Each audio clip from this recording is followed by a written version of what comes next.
नमस्कार बंधुरा आज आमी रान्ना करब पाबदा माछेर पकोड़ा और आलू पोस्त।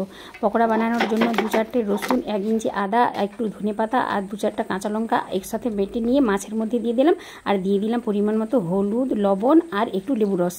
सब किछु दिए माछटा एबार मैरिनेट करे निलाम। एबार आमी आलू पोस्त बानानोर जोन्नो आलू और पेঁয়াজ केटे नेब। आलूगुलो आमी डुमो डुमो करे केटे नेब, डुमो डुमो करे और पेঁয়াজ केटे निয়েছি डुमो डुमो करे। एकटू तेलेर मধ্যে জিরা ফোড়ন দিয়ে পেঁয়াজগুলো দিয়ে দিয়েছি, ভালো করে লাল লাল করে নাড়ার পর আলু দিয়ে দিচ্ছি। আলুটা চাপা দিয়ে ভাপানো হচ্ছে। এদিকে পোস্ত বেটে নিয়েছি, পোস্ত বাটা হয়ে গেছে। ঢাকনা খুলে পোস্ত বাটাটা ওর মধ্যে দিয়ে দিলাম। নামানোর আগে একটু সরষের তেল দিয়ে দিলাম। পকোড়া বানানোর জন্য নিয়েছি 2 চামচ বেসন, 1 চামচ চালের গুঁড়া, পরিমাণ মতো লবণ, হলুদ দিয়ে একটা ব্যাটার বানিয়ে নিয়েছি। এবার ম্যারিনেট করে রাখা মাছগুলো ওর মধ্যে দিয়ে তেলে ভেজে নিলাম। তো বন্ধুরা ভিডিওটা কেমন হয়েছে কমেন্ট আর লাইক করবেন। পরের ভিডিওটা দেখার জন্য প্লিজ আমার চ্যানেলটা ফলো আর সাবস্ক্রাইব করবেন।